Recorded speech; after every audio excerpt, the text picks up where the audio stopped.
This Because I'm not conference here. will now be recorded. Okay. Thanks, Okay. whoever did that. So our sponsors are Bayer, Johnson & Johnson, Novartis, Blue Earth, Telix, Myriad Genetics, and Foundation Medicine Genetics. I think I said Blue Earth too, right? Anyway, and we're thankful for them. We're not beholden to them. We're not endorsing their products or tests or whatever, but we appreciate their support and and that they see the value of peer support, and we're thankful for that. And Bill Franklin, welcome. Do you have anything tonight? I do not. I'm just going to come on and listen. I'm Okay. good. Okay, and before we get going here, I've got another person on the phone. Do you want to identify yourself quickly?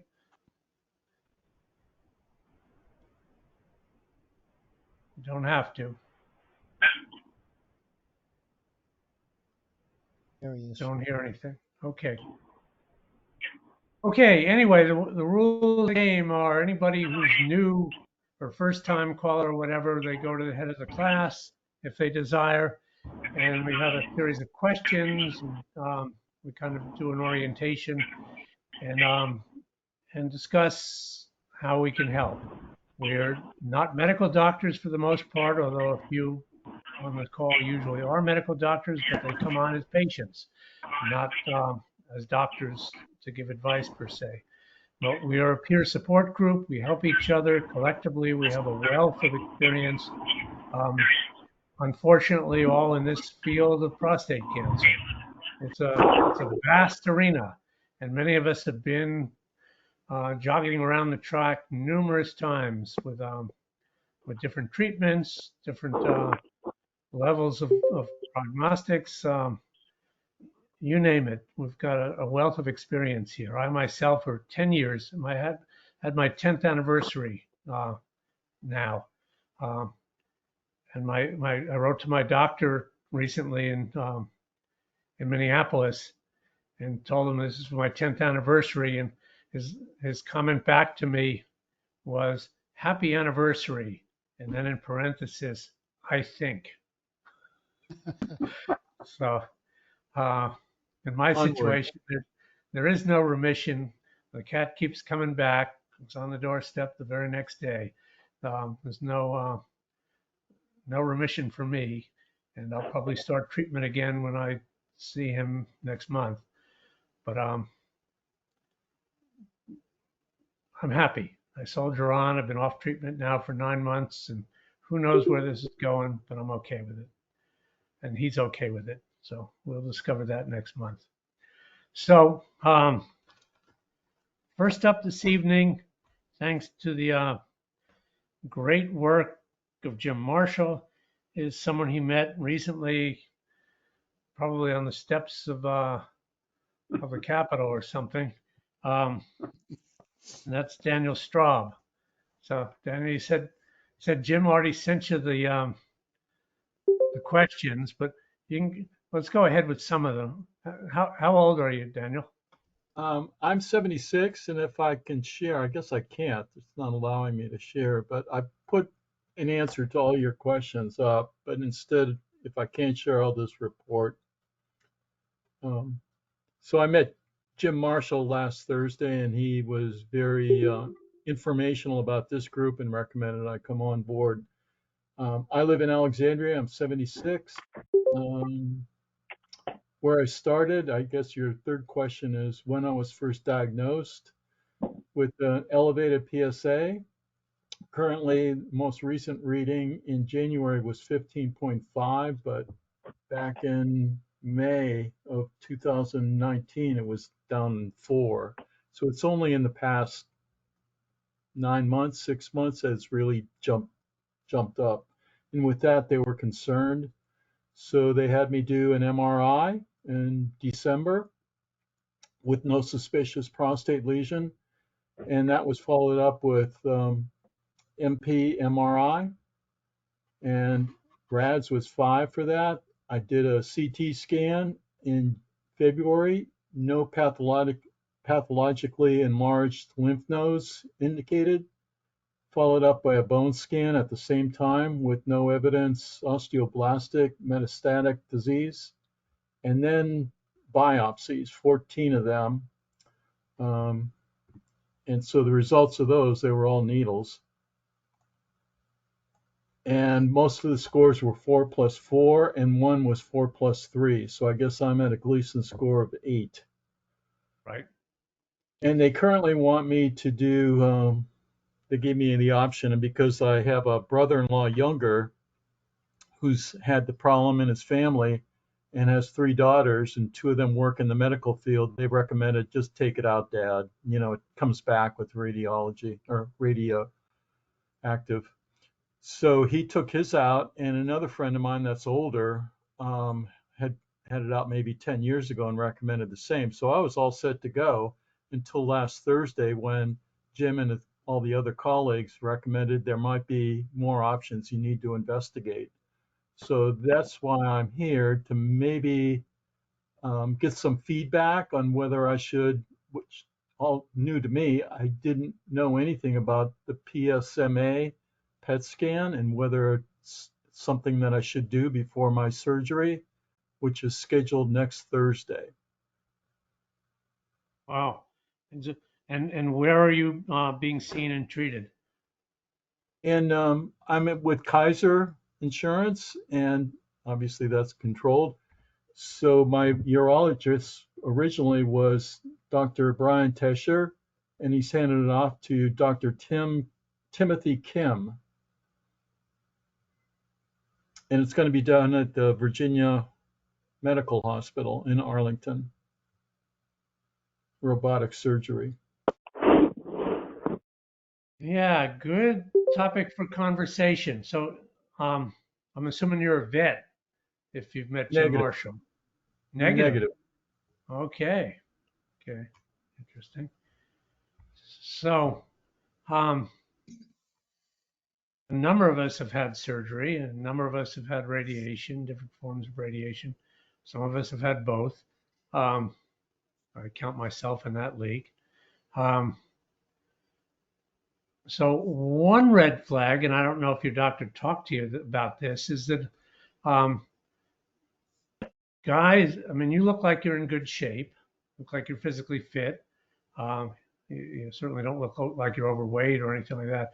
One factor is it's not usually you take a good look, get surgery if you're over 70, because even though it's robotic surgery, it's still major surgery, and and even though they try to get you out the next day and walk in and this and that, it's still major surgery.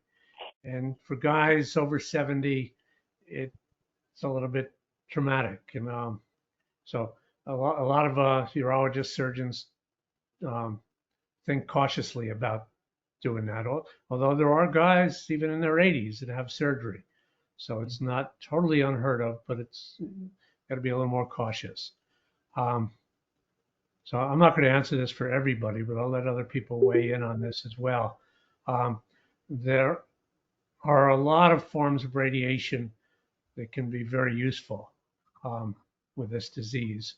And the old myth of if you do radiation, you can't do surgery later, I mean, that no longer really applies. Oh, good.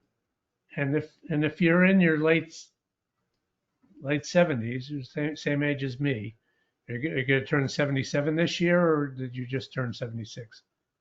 Just turned 76 in April. Okay. So, and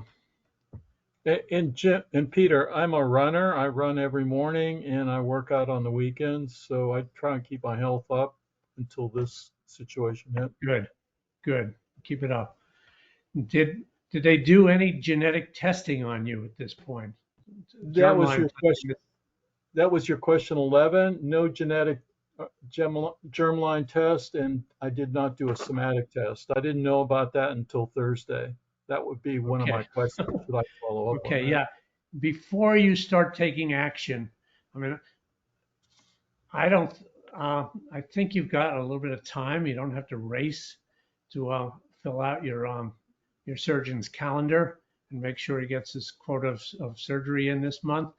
You can take a couple of deep breaths, and if it was me, I would probably make an appointment with some top radiation oncologists in the area and get their take on this before you sign up and say, I've got the surgery scheduled for next week. I've got to make a decision right away. Gather some more information. Peter, I That's hate to gonna be an interrupt. important thing.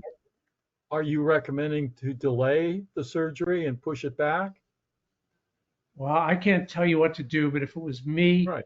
and I've been in this situation, my surgery was back in 2015. I took 9 months knowing that I needed treatment. I took 9 months to go up and down the West Coast trying to decide what to do and where to do it. In my situation, I was symptomatic and I could not do radiation. But my doctor wanted me to do radiation, but the radiation oncologist, because I was symptomatic and on a catheter, would not talk to me. They would not do radiation for me. So I had to do surgery, and I wanted to find the best surgeon I could find, which is something that some of us will probably talk to you about. You want to make sure not just the numbers of surgeries that the doctor's done, but make sure that they are highly qualified and you're really comfortable with them. So Jeff Marchi, you've got something to say first. You raised your hand. Yeah, it's really interesting that they have not had you do a PSMA PET test. I'm with Kaiser too in San Francisco, and I had a PSMA PET a few months ago. That should have been done before your surgery to find out whether or not the cancer has spread to other parts of your body. Do they do they know if it's outside of the prostate? Have they Well, according, been able to figure that out? according to the readings, they say no, but he also, Dr. Kim, when he gave me the options, he said, you're opting for surgery, but you might have to come back for radiation if it's spread beyond the pelvis. And as of last Thursday with the group, I realized without the PSMA test, I already emailed my doctor at Kaiser on Monday saying I'd like that done. I have not received anything from him, but I was looking forward to this group to see maybe I need to push back even harder and cancel the surgery and get the PSMA test. Yeah, the ADT. Has anybody talked to you about ADT, androgen deprivation? Jim has Have they? mentioned it, and I've Have done they? some research on that. Because the thing is, if you get on Lupron or Orgovyx right Mhm. away, it will stop your cancer from growing, and in almost all cases, it will stop it. And so it gives you more time to make decisions. Has anybody talked to you about CyberKnife or with He the hasn't met, he hasn't met with a radiation doctor yet. Are you Correct. seeing, is that new doctor an oncologist or is he a No, he said urologist a still? urologist. Okay. Because you're at a point where you also want to speak to an oncologist if you can. Um, I'm not sure you can do this, but in San Francisco, we've got a GU oncologist, which is she's the only one that Kaiser has. Dr. Harstark, Harzstark. I don't know if you can ask for a second opinion from her, and I would do that if you. I would ask your doctor for that tomorrow or today to be able to get a second opinion from Dr. Harstark, Harzstark. Her first name's Andrea. Um, Mhm. and Kaiser does SBRT CyberKnife, and I had it done to me for something on my spine about in November, and in a lot of cases, my brother uh, a year ago January had it done. He's 78 and had it done on his prostate, and five different events of having it done totally kills the cancer in the prostate. And it's well, as Peter says, it's at your age and it is less likely to cause any fewer issues than the surgery. The you also getting genetic testing. It's free. You know, there's I'll post a link to a spot on the. Have you been able to look at the chat sessions we've got? No, I have not done Yeah, that Right. there's yet. Well, if you nothing look on it. around a little bit, you'll see chat, and I'll put in the link to getting a free Germline genetic test. test. Yeah. Okay. And Okay. that's, I think, go ahead. Okay, I want to cover a few things about the Kaiser folks here, okay? Number one, genetic testing, you just have to request it. And I did that here, and I got it done for the germline plus the somatic, and it was done through Aubrey, okay? And it was back in about 2 to 3 weeks. Number two is that Kaiser doesn't allow you to go outside of their things without a referral. I tried to get to the Dr. Harzark, and it was turned down. So that isn't an option. Kaiser here does not have a GU med-onc on staff, although they do have a couple of the medical oncologists that are quite good. I have one, Dr. Eva Ferrara, and she is quite good. Okay. Now, provided that Kaiser doesn't have it, Kaiser has a presence within the Virginia Hospital Center, and they've got, in essence, 3 floors. They have their own doctors there, and in fact, for things they can't do, they then happen to pawn it off, okay, onto Virginia Hospital Center. I know because I had a triple airway bypass, and it was done through Virginia Hospital Center doctors. So I would not ask for one. I would say I want one done, okay, on the germline plus the somatic test. Thank you. Very good, Jim. Eric, you've got something you want to bring up. Yeah. So through my experience, and this is all to the same group, when I went and seen my doctors at Johns Hopkins, and they basically was saying, that they kind of frown at doing surgery after radiation because it hardens the tissue and it makes it harder to cut, for lack of a better word. And so it was interesting when you said that, that getting the surgery after radiation is an option, but from my case or my experience, they frowned upon it to actually try to do it after radiation. So I don't know if that was anybody else's experience. I'll be, you know, eager to know. You're right. Generally, that's the case. I mean, and you really need a top world-class surgeon to even, to attempt this. But it's not the total taboo that it used to be. Gotcha. That's at least that's my understanding anyway. Okay. John, you've got a comment. Yeah.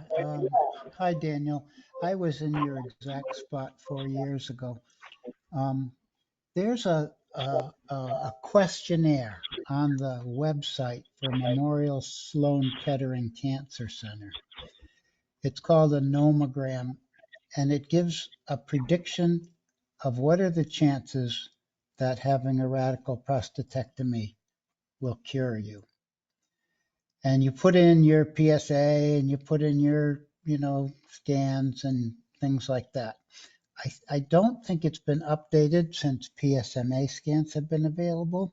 So if we assume just for the moment that there's no cancer outside your prostate at all, you could go on the MSK, Memorial Sloan Kettering website, and run their little nomogram, and they'll say, well, you have an 80% or you have a 20% or something like that chance of your radical prostatectomy being successful.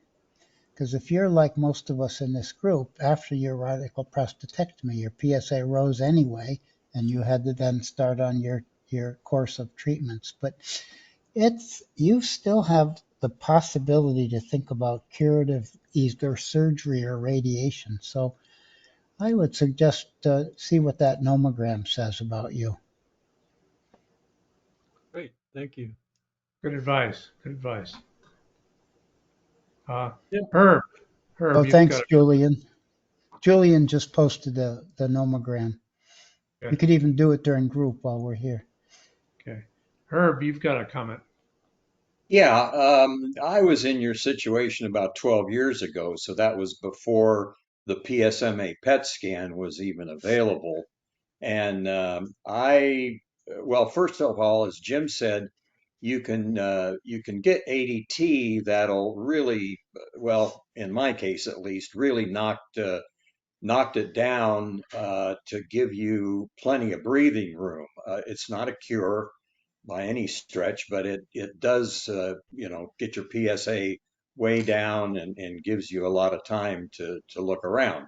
I still didn't take a lot of time, and I went for a radical prostatectomy, which by all indications at the time was 100% success. They sampled the margins, lymph nodes around, and I had it done by the head of robotic surgery at USC in Los Angeles, and I was given a glowing prognosis.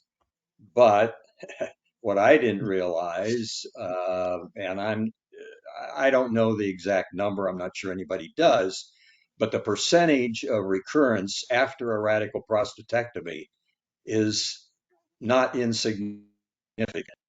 I've seen numbers as high as 30%. So don't assume that even though, things could look awfully good, that it's never going to come back, because mine certainly did after about a year and a half. Also, somebody else mentioned that now that there is a PSMA PET scan available, I would think that it would be certainly prudent to have a look at that prior to deciding whether you're going to go for surgery or not, because obviously if it shows Mets scattered around, then that could alter your choice. But one other caution that I've learned since the PSMA PET scans have become available, I've had 6 of them, and they're all negative, which tells my doctor and me that my particular strain of prostate cancer, like many others, not many, but others, doesn't generate PSMA. So even the PSMA PET scan is not 100%. Again, the numbers are a little hazy, but I've seen numbers batted around of 10+% of people that have prostate cancers that do not generate PSMA. So in my case, I just stay on ADT, and so far it's been very good. But of course, when I had my surgery, like I say, there was no PSMA PET scan. So when it recurred, we didn't know where it was. So there was really not much we could do. My PSA was never real high. But once the PSMA came out, I was really excited because I thought, yay, we're going to see where it is and I can zap it. unfortunately, that didn't happen either. So I stay on ADT. But just some of those precautions and things to take into account. Thank you. Right. And Yeah. people have been mentioning ADT, which does buy you time. It's not it's not a cure. Essentially, it knocks out your testosterone. The one thing if I was in your situation, I would try to push for a PSMA scan first, because uh, with a high PSA, that you're more likely to see something in a PSMA scan. If you start knocking down your testosterone, and your PSA drops to undetectable or a low level, the PSMA scan's not going to be as accurate. So, um, so Am I I would pressure Kaiser to let you have a PSMA scan. It only takes a couple of hours or an hour or so. They inject you with a nuclear substance. You sit there, let it go into your bloodstream for 45 minutes, then they scan you, and then you're done with a CT scanner, and then they read it, and it lights up any place in your body. It's not great at detecting where in the prostate you have action, but anything outside the prostate, if it picks it up, as Herb just mentioned, and it's not with everybody, but if it does pick it up, it'll light up and show you where the targets are.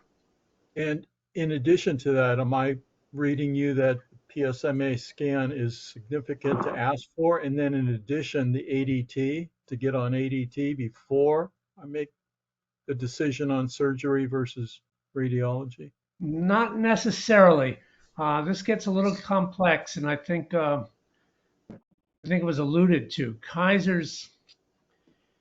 You've been with Kaiser for forever, for years. Yes. Are you wedded to it? Well, right now I am. Okay. Well, open season comes up in what, November, something Right. like that. That's too many Depending months away. depending on where this disease is going, um, by then you'll have a much clearer idea, and you might want to change insurance. Uh, get a United Healthcare policy, or something that gives you more latitude to get outside the Kaiser system, particularly on the East Coast where Kaiser is not very strong. If it was California, maybe I'd think differently, but as Jim Marshall indicated, Kaiser's pretty rigid, seems like, in the East Coast. There, it's not all over the place, and my motto is, I think Kaiser's a little more interested in saving money than they are saving lives. Mhm. So, um, and you've got a Gleason 8, which you need to take seriously. You've got, um, a fair amount of disease there, um, and you need to get specialists. And if, as Jim said, if they don't have an expert medical oncologist in the system there in the DC area, to me that's a flag that you want to get someone on board who's a real expert in this field, and that's going to determine what kind of drugs you might want to take. That's what medical oncologists do. They don't do surgery, they don't do radiation, but they'll guide you through this, and particularly some of the systemic treatments if you need them. Bill And that's Franklin. all. And There's that's a all. problem with leaving Medicare Advantage at Kaiser.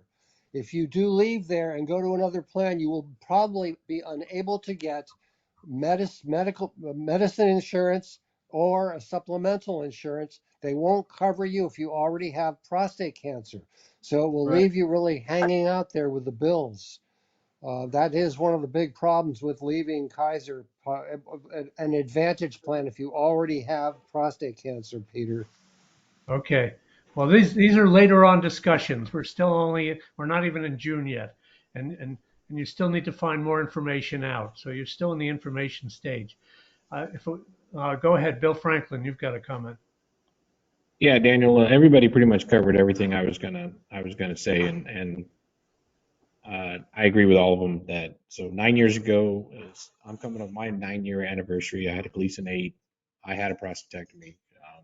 I wish I had been a PSMA because mine had already spread outside the the prostate, and it was unknown before surgery. It wasn't clear how far it had spread either. So I had a recurrence almost immediately. My first PSA test after surgery, showed PSA, and then the next one showed a rise. So I was looking at radiation after that. So go in with as much information as you can. I can't, like Peter said, we can't tell you to push back your surgery. What we can say is get as much information as you can before you get that surgery. So, and the other thing, I think when you were describing what happened, you had several people in the medical field tell you that prostate cancer comes back after radiation treatment. Um, that's not a 100% true statement, but so unless they were radiation doctors, I'd take that with a grain of salt. And the other thing you said was you run every day, you work out on the weekends, and I try to keep healthy. And then you said up until this. Well, you can keep working out, you can keep exercising, you can stay healthy. You just have prostate cancer. Don't worry about that part. Right. I didn't mean it until now. I Yeah. just meant until I'm evaluating this. And in terms of that question, I think the daughter was referring to older gents that were in retirement homes, maybe much older in 90s or whatever. I don't know. I didn't ask that question. Well, and I'll tell you, I was 20 plus years younger than you when I had my prostatectomy. I was 51, and I was in great shape, and it was a recovery. It's major surgery, as Peter said. So, I'm not telling you not to do it. I'm not telling you to cancel it. I'm Right. just telling you what my experience was. So, The one and question that I had going through this was somebody mentioned the cyber knife, and I didn't know the distinction of that between surgery. If somebody could inform me about. I can It's take that one. radiation. Go ahead, John. All right, if unless you want to, but cyberknife is just a type of radiation therapy. It has some special aiming techniques to make sure that the beam doesn't go where it's not wanted. Okay. There are a multitude of radiation. That's why you need to consult with a radiation doctor. There's a multitude of radiation therapies. Not every facility has all of them, and not every doctor, radiation oncologist, is versed in all of them. So some of them will try to sell you what they have and not kind of let you know that around the corner or down the street they've got something better, which they often do. And you're in the DC area, you've got some great facilities. I mean, you've got Hopkins in Baltimore, you've got Georgetown, you've got some amazing places. I mean, last night we were suggesting to someone, one of the expert radiation oncologists there at Georgetown is Dr. Sean Collins. Um, so, but they're outside the Kaiser system. So, Right. if, um, sometimes depending on your income or whatever, it's worth paying for another opinion just to get some expert advice. Okay, Peter, Yep. I've got some. Okay, I have been dealing with the Kaiser folks ever since. Anyway, I was told in 2017,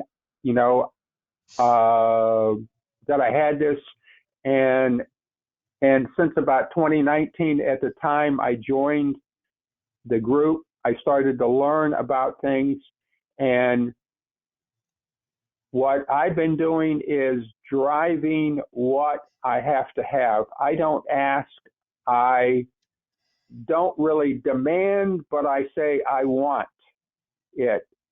I want this. Okay, on the treatment holiday, I mean, the doctors were aghast, but I explained it to them, and they said, well, it's your choice. And Daniel, in this, it is absolutely your choice. It's not the doctor's choices.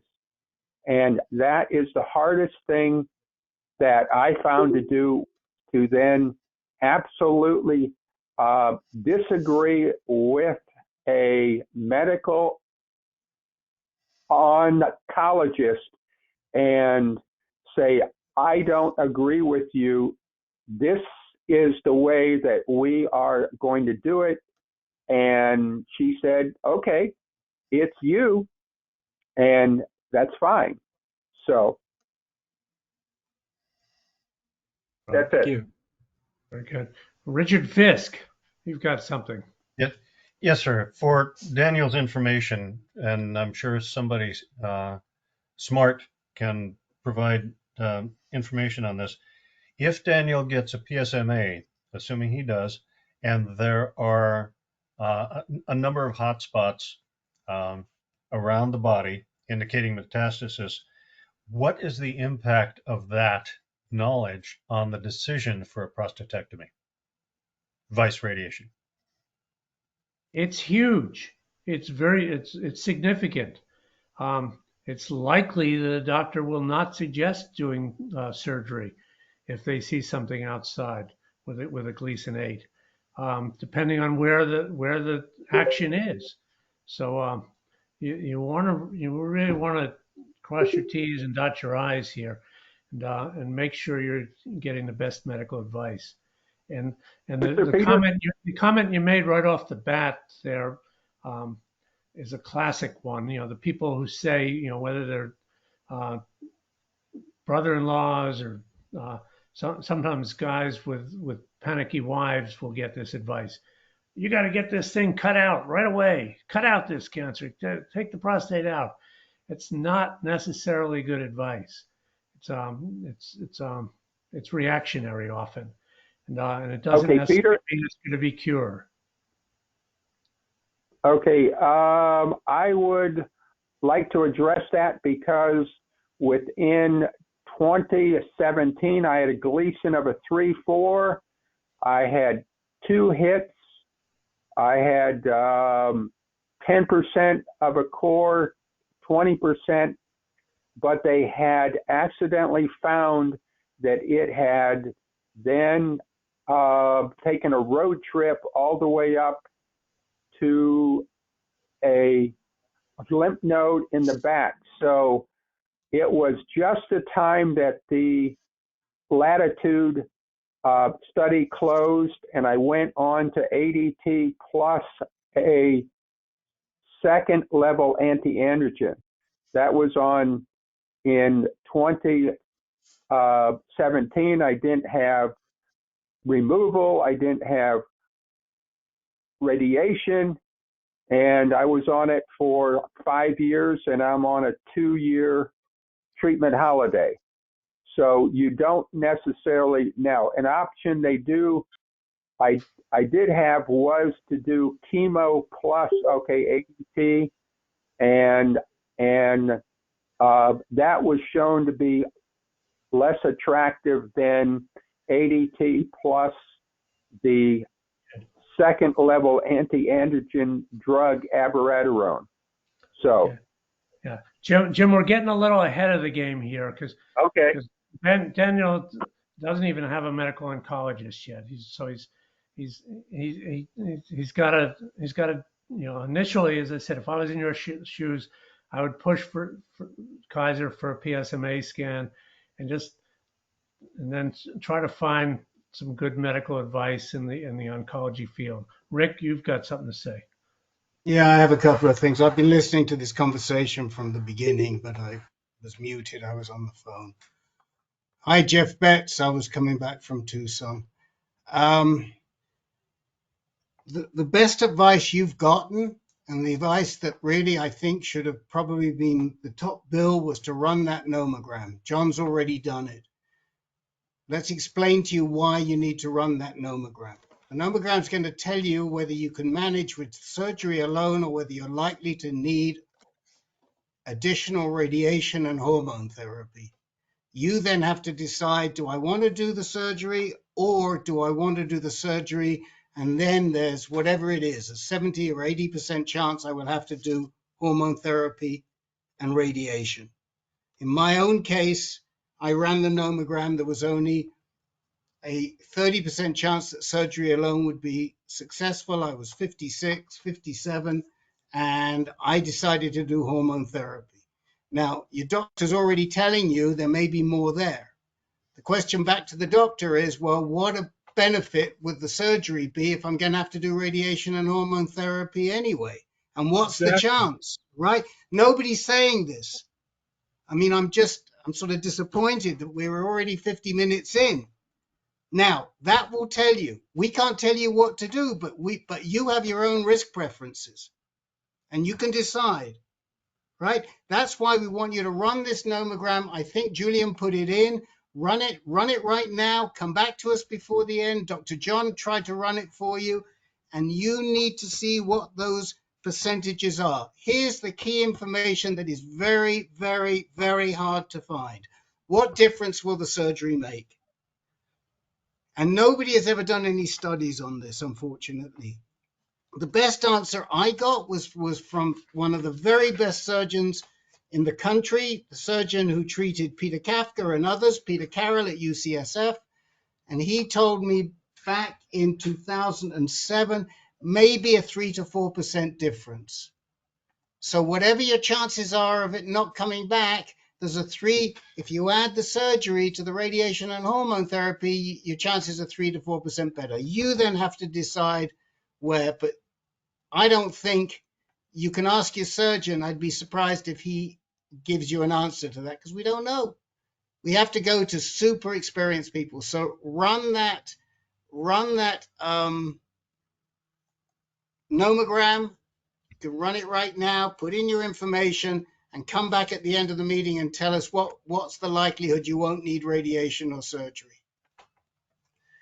I'm Michael getting a McCabe little is worried. asking what is a nomogram. The word is nomogram, Michael, with an N, and it is essentially a very large database, usually from the same institution, that will predict the outcomes of a procedure. It doesn't mean that's true for you. It's based on a whole bunch of people, but it is a very good guide as to what the outcome might be for you. I would suggest also that you get a consultation with a radiation oncologist and a medical oncologist, as well as your urologist. So you get input from 3 different types of treatment, Yeah, and you're better informed to make the decision. right. So I'm very much on the fence of the medical oncologist. The people have been saying to you, get a medical oncologist. If you feel that you're getting independent opinions, or you feel that you can filter the bias in the opinions from the surgeon and the radiation oncologist, you don't need a medical oncologist at this point. You're not far into it. Now, if the PSMA scan shows that you have some issue with your lymph nodes, yes. I personally would not go for a medical oncologist, and I will tell you that I was with Kaiser, and I couldn't get an appointment with a medical oncologist until I'd been on ADT for over a year. So it's not going to be easy for you to get a medical oncologist's opinion. What I would do is ask for more opinions from the Kaiser urologist. The fact is, and I'm not sure Peter really understands this, it's very, very, very difficult to get an opinion from anybody outside the Kaiser system, unless, as Peter did say, you want to pay for it privately. It's just not an option. And Right. you have to turn yourself into pretzels to be able to do it. I would say, if anybody can recommend, we can certainly recommend good urologists in the Kaiser system and good radiation oncologists in California. But if anybody can do that in his system, because now it's getting much harder than it used to be for people in the Virginia Kaiser to use people in the California Kaiser, as Jim Marshall found out when he tried to get Andrea Hartstock on board. And it's also doubtful that one Kaiser doctor is going to go against another one in different fields. It's doubtful that you're going to find a radiation oncologist who's going to disagree with the urologist within the Kaiser system. That's been my experience anyway. That they tend to support each other. So anyway, we're gonna move on. It's good advice, Danny. Try it and see what the numbers look like. Okay, Matt. Hello.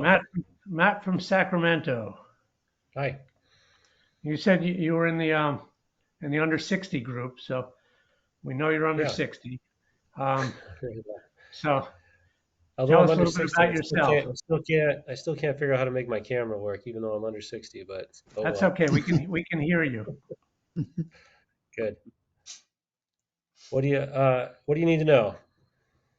How much under 60 are you? Yeah, so I live in Sacramento. I'm 50 years old, 50. Wow.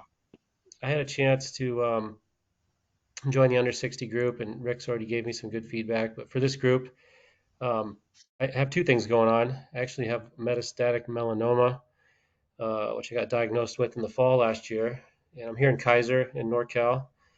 I've had a really positive experience so far in Kaiser, thankfully, but I know I have a long road ahead of me now.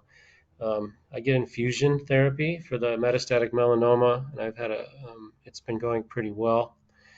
But I had just some other symptoms that led me to work with my doctors to do some other testings. I had a colonoscopy and some benign polyps removed, and then I had a high PSA, so 2 PSA tests that have both registered at 18. So they suggested a biopsy, and I did that biopsy, and it was positive for cancer and quite a few, like most of the samples, with a Gleason score of 8 for most of them. And then I do have a medical oncologist, Dr. Young here, and he's been a really good advocate for me. And so they've been really rushing me through things, which has been nice. Well, I don't know, nice, but I guess it's better than not rushing me through things. So I got a PSMA scan. I'm not good with all these acronyms yet, but like you guys are, by the way. You guys obviously know your stuff, but I'm still learning the acronyms. The PSMA scan did show that it had metastasized, so some possible activity in the lymph node, around the prostate, and then a little met on my rib and a little one on my scapula. So I'm really early on in things now. This was just all in the last month, and I've met with my medical oncologist again about this, and he's reviewed my case with the prostate cancer group here in NorCal. I don't know what that means really. And then he had talked to a couple radiation oncologists in the Kaiser system, but I got my case with Dr. Schmidt up at Roseville, and I have a consultation with him. So they'd already kind of proposed, although I haven't had the radiation oncologist consult yet, to start the two-prong approach with you guys have all been referencing, ADT therapy. I started the oral pill with that last week, and tomorrow, kind of a sidebar, my infusion therapy for melanoma will continue unless bad things happen. So tomorrow I go in for my every other week infusion therapy for melanoma, and while I'm there, I'm going to start my first Lupron injection. And then I have my radiation oncologist consult on the 30th. And then after joining that under 60 group last week and a couple supportive emails from Rick, I have contacted my oncologist to see if I can get my case or talk to Dr. Andrea Hartzak in the Kaiser system in SF. My oncologist is out of office this week. I did meet with my oncologist social worker and talked about all that, and he seemed supportive that, Dr. Young would probably work with me, and Dr. Young's been a great advocate for me. And then I did also order the genetic testing swab through the Promise program. And that's one reason I was almost late to this group. I was at work trying to get enough saliva to fill the tube to put it in the box to drop it off at the post office on the way to home for this meeting. But I just mailed off my saliva for the genetic testing for the Promise reference. So question. Yeah. How long have you been dealing with metastatic melanoma? I was just diagnosed in Thanksgiving of last year. Kaiser didn't run a genetic test on you at that time for this? Not that I'm aware of, no. That's astounding to me. Yeah, so you probably want more than just the germline test, but a germline test is going to be important. I mean, if you're 50 years old and are running two kinds of cancer, do you have cancer in your family at all? Parents, uncles, anything like that? Have had any kind of So yeah, I definitely look forward to talking to my oncologist about the more genetic testing. And then I've not looked into my family stuff too much, except for this week as I was preparing to do that saliva test. So I was talking to my siblings and stuff, and it turns out on my father's side there is some an uncle with prostate cancer, some aunts with breast cancer, but I don't have a great record of it all. Well, you don't need that. Just as long as you've got the flags up, Okay. that's all you need. You don't need to know exactly what they had, but you want to get this under your belt quick, because this can determine therapies that might be Hmm. open to you. It's not necessarily a bad thing. It can be a good thing. It is in my case. It led me to certain treatments that wouldn't have been available to me had I not known I had a genetic mutation. And not all of us do, but there's certain. I mean, it's only 16% of us, but if you've got melanoma and prostate cancer, you want to make sure you're looking under all these rocks. And I'm Yeah. really surprised since November There is there that is Kaiser didn't jump on this immediately. I guess I do need to correct. And for the melanoma, the treatment was so straightforward. I did take a let them handle it approach because my doctor was, my plan is to cure you, which I love to hear that. He did do some sort of genetic testing on the cancer itself, I guess, the type of melanoma that I had, and it was described to me as that, if I had a certain type of mutatable melanoma, that it could open up another line of treatment if this first line wasn't working. And he did let me know later that that showed that I did have that mutatable type of melanoma, and that we do have a plan B available if the infusion therapy doesn't work. Yeah, this is really important information. Yeah. I would, really sit on the doctors and get this testing done as best as possible. And Yeah, so to Dr. Hartstark, if I don't know if she's in the city or in Oakland anymore, but wherever she is, I mean, it makes sense to get an appointment with her and see if yeah. we can get Rick and I both Googled her and came to the same conclusion. She's in San Francisco now. okay. Um, but yeah, I'll definitely engage my doctor. And, I just don't know what kind of response I'm gonna have. I've had a great relationship with him so far. He's really gone to bat for me, and it almost seems like an oxymoron to say, I do consider myself a healthy guy, despite walking around with two serious life-threatening stage 4 metastatic cancers. But I'm active, and I've been really healthy. And sorry, I don't mean to ramble. So I gotta say, for the melanoma, I was kind of a backseat, let them drive it, and then this recent, just last couple weeks, what led me to this group and the things I've learned in such a short amount of time, I'm painfully aware now that this is not that type of cancer now. I need to be fully engaged, and there's so much things I need to learn and pay more attention to, and that's why I'm on a meeting right now with you guys. Right. And I mean, and you're in a great place. I mean, you're not that long a drive from San Francisco, um, and you've got some top experts in some of these things. So, Yeah, they've already talked about again, I haven't met the radiation guy, but the proposed treatments, I made some notes here so I can maybe know what I was talking about. The proposed treatments, dang it, would just be stuff you guys are familiar with, the radiation treatments. And the hormone treatments. Yeah, I'm on the hormone treatment, and then yeah, external beam radiation therapy with intensity Hmm. modulated radiation therapy. Hmm. Basically, just really directly at those mets, and then all over my prostate, and then some of the lymph nodes. And it didn't say it with my doctor, but I think I'm kind of making a connection. I've heard on a couple of these meetings, kind of the pelvic girdle area, just kind of a lot of radiation in those Right. areas. I can't remember, Matt. Did you haven't had a PSMA scan yet? Did we? Is that I did. right? I did. That's how they Oh, you did. found. That's how they found the meta the spread. that's Right. Mets. So Thank you. um, Yeah, they got me in for that there's like a week after Smith. my Smith is a. I think you said you were going to see Smith at Roseville. Isn't that? Is that right? Schmidt. Schmidt. Schmidt at Roseville. Right. I think I mentioned to you. I think it's Derek Schmidt.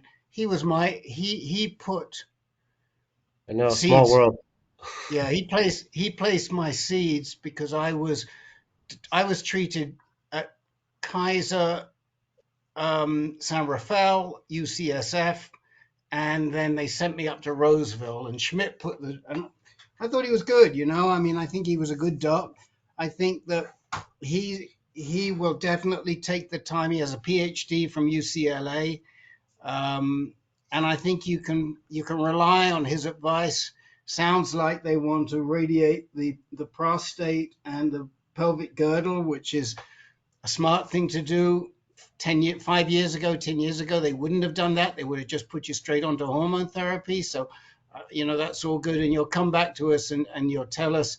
But I also think that if you can get Andrea onto your team, she'll guide you as well.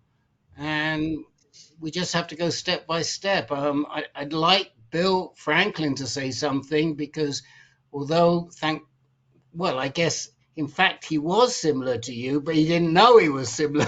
He didn't know he was similar to you because we didn't have PSMA scans, right, Bill? Yeah, that's correct, Rick. As we talked about in the previous member was, yeah, that information wasn't available when I was getting treated. And that was just 9 years ago. So it's a benefit that we should all be taking advantage of. Right, and I want to point out Bill was 51 and he's Yep. now 60 and he's Yeah, doing great. I can technically still go to the under 60 group, You but I'm not can, supposed and to. you're always welcome. You know that you're always Yep. you're always welcome. And but what I want Matt to take away from this is that Bill having surgery and then following up with radiation and hormone therapy, he's got a durable remission at this time. And so, I think there's good hope for you. And we can't cure it, but we can get you into the durable remission stage, which is where I am and where Bill is. And but we got to get our skates on, and we've also definitely got to find out if there are any mutations hiding in there. Yeah, that all makes sense. I really appreciate all the info. Are you still working? Yeah, so I'm still working. Yeah, I'm still working. Yeah. How are you doing with that? How are you doing with that? I've scaled things back a little bit. I have a good autonomy over my schedule. I don't know if people talk about what they do for a living in these meetings. I work at the Sacramento Zoo. I'm the chief animal programs officer there. I've had really good support from the team. So I've taken a small step back but I'm still working because I enjoy it for now. So it's nice to, have this. I enjoy what I do and I enjoy working, but I have a lot of support. And if I need to step away, everybody's ready for that to happen. The key people that need to know what I'm going through, and it's going okay. Good. So I have an important question, Matt. Does that now mean if we have any AnCanners going to Sacramento, they can get a VIP tour of the zoo? Well, yeah, pretty much. At the very least, they can get in. Okay. Yeah, John, that's pretty much what I do these days. I just walk people around. I don't. John, do you have any comments you might want to make about someone who's dealing with 2 metastatic serious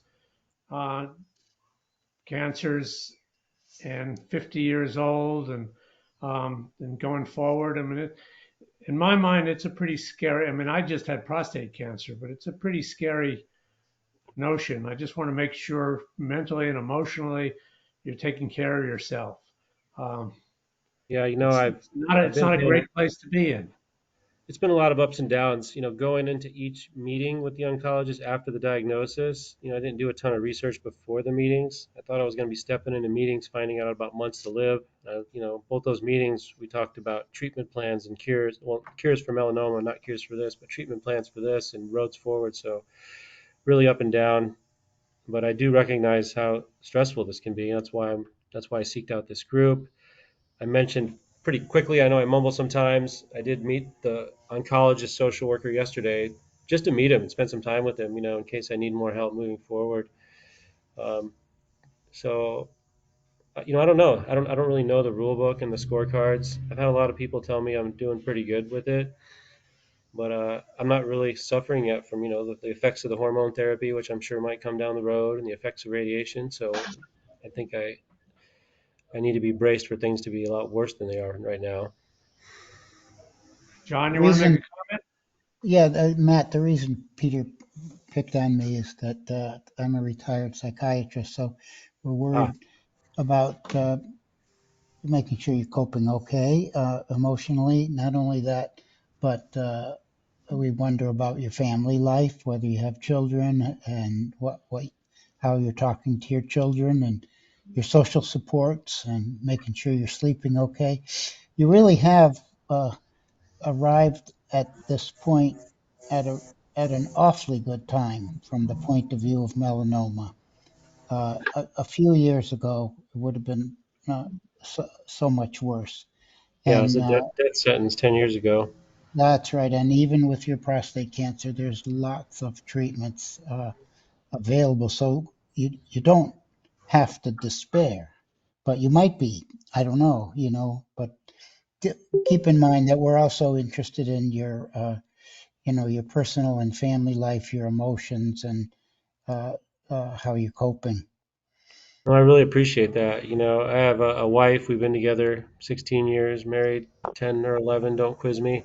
Uh, we, we we don't have any kids. We've got a cat, and I've got some really good friends here, and I've got supportive family. I'm from Iowa originally. Got family in Iowa and Colorado, and I think I have a decent support net. I think there's probably better support nets out there, but I think so far so good. The despair part, I definitely been up and down. I think the challenges for me is what I'm going through with your group. When I first watched a couple recordings, I was like, oh man, this is like, you guys, man, the amount of things you've been through and the acronyms and the testing and the doctors and are you in the right thing? And then this whole kind of shadow over your head of like, oh, Kaiser, everybody gets like a bad look on their face when we talk about Kaiser. And, uh, and I reference, I'm a healthy guy, but yeah, definitely an active person, a positive person, very active lifestyle, social guy. Um, liked having a good time. Um, I've gone, I've always been healthy and ride my bike and stuff, but also had a good time. You know what that means. But since my diagnosis of melanoma on Thanksgiving, I've gone stone cold sober. I don't drink anymore. I eat really healthy. I've cut most red meat out of my diet and added sugars and all that kind of stuff. I do a lot of walking and cooking and shopping at the farmer's market here. And I enjoy it all. Not as fun as the lifestyle I used to live 7 months ago, but it's a good lifestyle still. Excuse me, Matt. Yes. This is Jim Marshall. Hey, Hi, Jim. the, before you start the ADT, ensure you get a testosterone blood test, okay, for some kind of a baseline, because provided you go on that and go off of it, you won't know how high it should go. Okay. Yeah. Okay. I did hear some guys talking about that in the other meeting. Yeah. Right. Number two, ADT, are they talking about a 1 month shot, a 3 month shot, or a 4 month shot? This is something I should know. And my wife and I have been in disagreement of what we heard at the thing. I Okay. thought I heard 6 months. Yeah. Well. Okay. Before the guys happen to chime in about a 6 month shot, make sure that prior to your shot, about a week to 10 days before, that they happen to give you a drug that will counter testosterone flare. Oh, I think they did. I'm on Casodex by Kulatamide. Okay, you're good. Yes. You're good to Okay. go. Cool. Yeah, I started that Now 10 days ago. anybody want to chime in about the 6 month shot? Well, Kaiser Go does for it. 6 month shots. Well, I had them for about 6 years, 6 months Well, shots, and they that's what they prefer. they do if you let them do what they prefer. But tell Matt, you You need to can tell them switch you it. don't want. You can ask for what you want. Yeah, you tell them you want either a 3 month or a 4 month shot, Matt. Okay. The reason Yeah. is that what we find, Kaiser gives you a 6 month shot, and then what they do, which other organizations don't do, is they'll test your testosterone regularly. But they're testing it to make sure to see how long they can stretch out that shot. Okay, that makes sense. What Yeah. we know is that the back end of that 6 month shot may not be effective. So you're much better. I was in Kaiser. I was on ADT for 28 months. I always got a 3 month shot. So you can tell them you want a 90-day depot. I will talk to him about that. Yeah, for sure. And then again, I can't predict anything. Dr. Young is he doesn't mind going to bat for me. So he's Okay. moved me up to the line for appointments. He's got me a scan sooner than the scan team wanted to give it to me. So I'm optimistic he'll be receptive to these conversations. Good. Well, stay in You the do not driver's need seat. to go to Kaiser, San Francisco, to meet Dr. Hardstark. She has been my doctor for 6 years. I've met her, never met her in person. It is not necessary to do that. Another thing, you have two different cancers, both of which people with BRCA2 frequently get.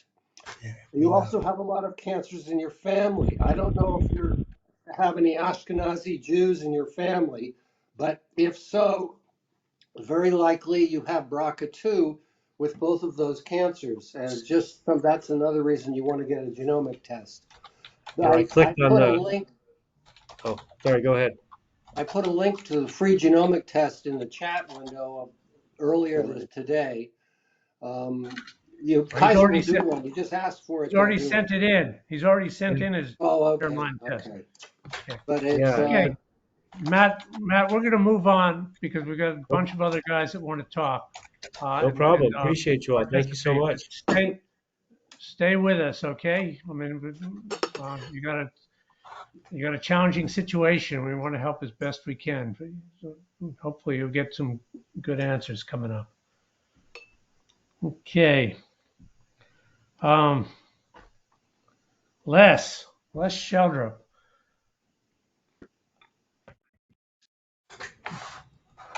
Yes, sir.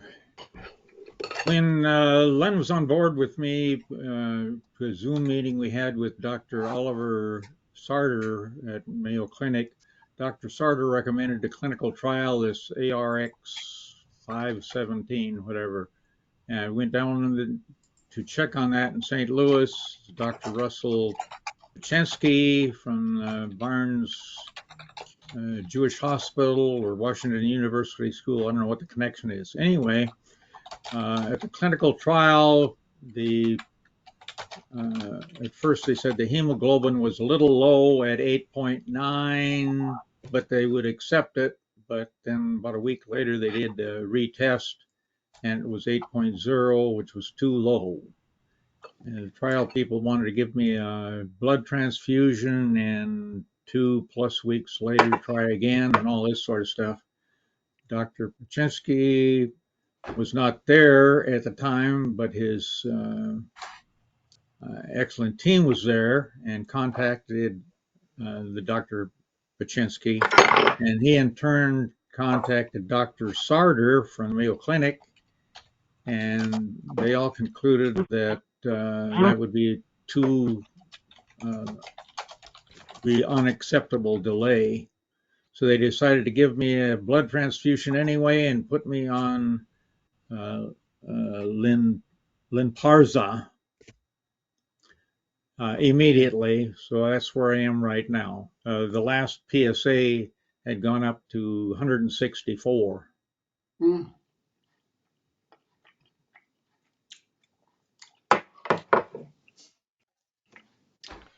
So where are you being treated right now? Are you still working with them down in St. Louis, or are you working with them at Mayo? Well, we had just had it. In fact, I was interrupted when I was at the beginning of this session, got a call from St. Louis, and they said that I need to come back there again because of this drug that they set me up with, that they're under obligation to check in with me in like 3 weeks. So I have to go back there one more time for that. But other than that, I'm going to break off from the St. Louis one, and because the reason for going down there was the clinical trial, and once the clinical trial now is out of the question, that I won't be going back there anymore. So I'm going to continue with Mayo Clinic and local. Okay. Right now, that Lynparza is the only drug other than being on ADT, Eligard.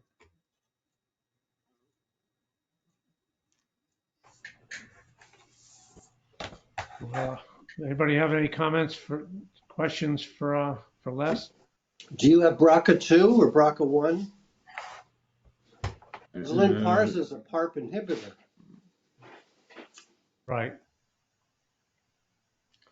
Well, Les has been through the mill of treatments. I mean, he's been through it all.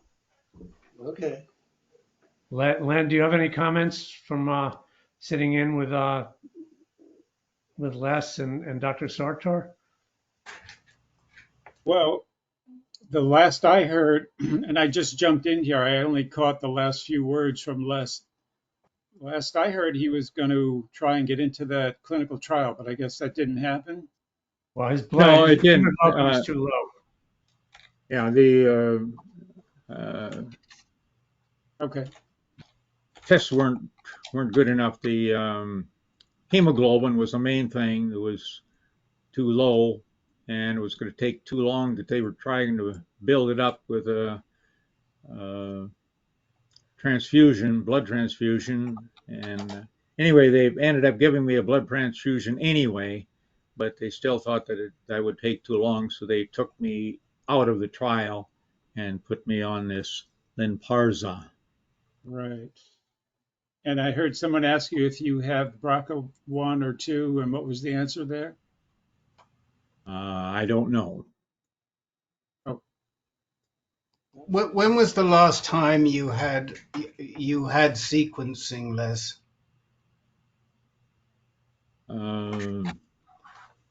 Well, it had this Garden 360. Okay. And what did it report in the way of mutations?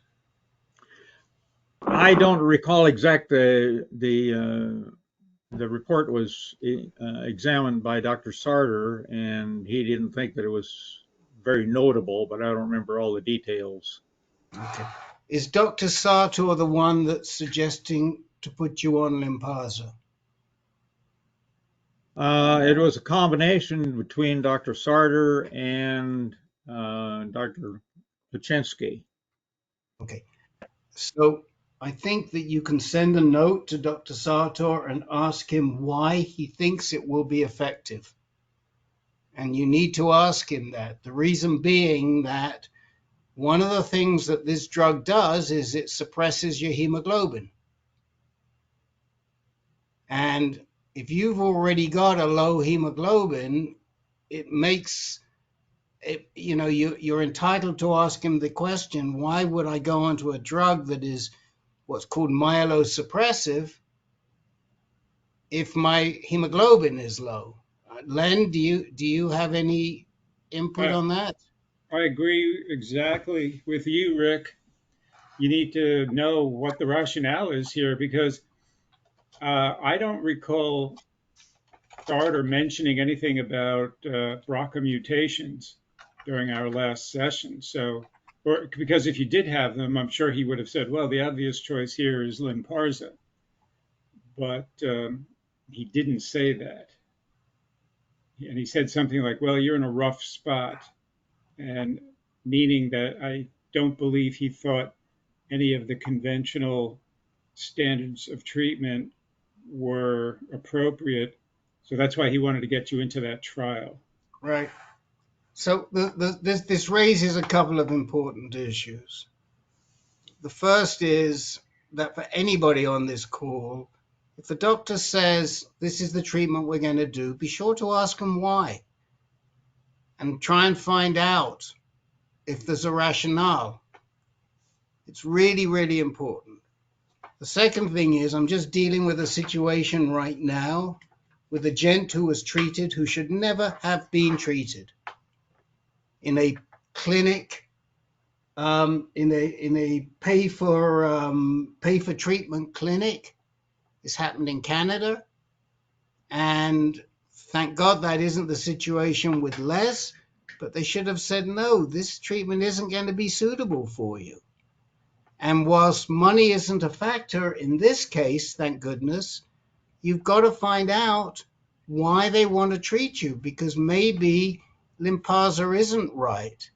And maybe they've got to have other conversations with you. But what we don't want to see, and we've seen it happen often with Lynparza, when I say often, probably half a dozen times, is that people's hemoglobin gets suppressed and they become weak, and then they need more treatments. I mean, I go back as far as Susan LaHaye's husband, Ron Silverio. Susan still runs our Care Partners group. And they put him on it, and it was not a good treatment, and they had to give him more blood transfusions. Now, one thing, I definitely don't want to volunteer, Len, but I know Len, and I'm sure that if you wanted to have a conversation with Dr. Sato, with Len on the phone, that we could make that happen. And Yes. and because we care about you, we want to do the best for you, and unless you really understand what's going on, it gives us a concern. Len, do you want to follow on that? Yeah, absolutely. Be happy to do that, Les. As soon as you can set it up, I'll make myself available. Okay. Do they have He had you just on full dose? Do they have you on the full dose of Lynparza? yes, it'd be a total of 600 milligrams per day. Okay. And anything else that you'll be taking, Les, or just the Lynparza? That's all that they said, that they've removed everything else. That and Eligard, of course. Eligard and Prolia.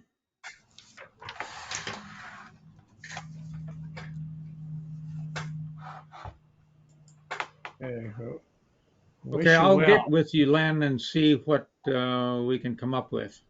Okay. Good. Okay. And Les, let me know if you're going to wend your way up to Minnesota in the next number of months for sure. I'll make an effort. Okay. Okay. Thanks, everyone. Mark Valens.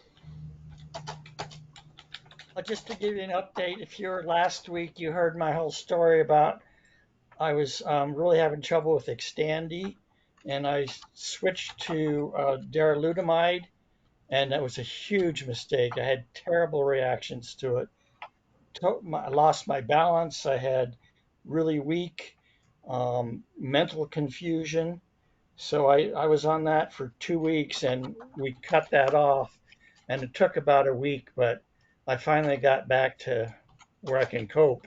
So I haven't, I'm still on Lupron, but I'm not taking a secondary one. So talking with my oncologist, it looks like I'm going to go back on the Xtandi, which I wasn't a fan of, but the darolutamide was a whole lot worse, which is, I know most people had good luck with it, but I didn't.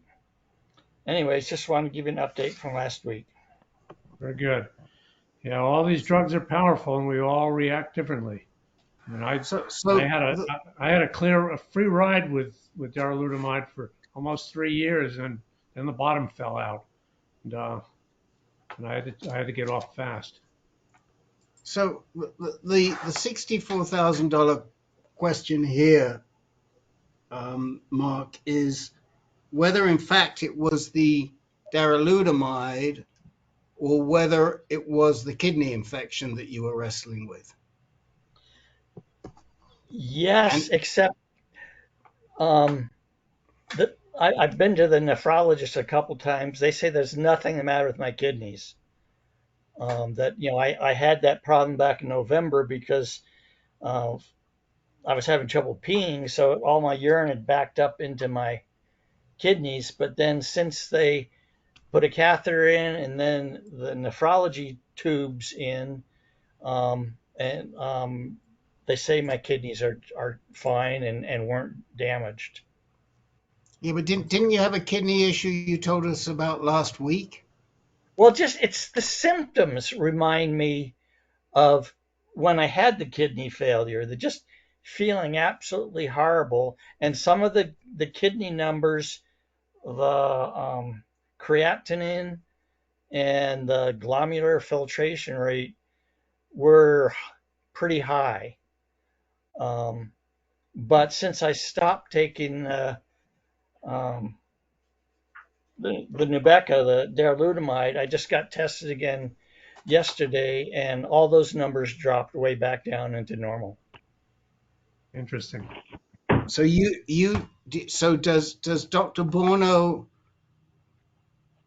think it was due to the darolutamide, or could it have been due to some sort of renal incident? I'm not sure. I couldn't get any answer out of Dr. Barno's office. I sent her a couple my chart messages, never heard anything back. So, which has been a problem a lot lately. Yeah.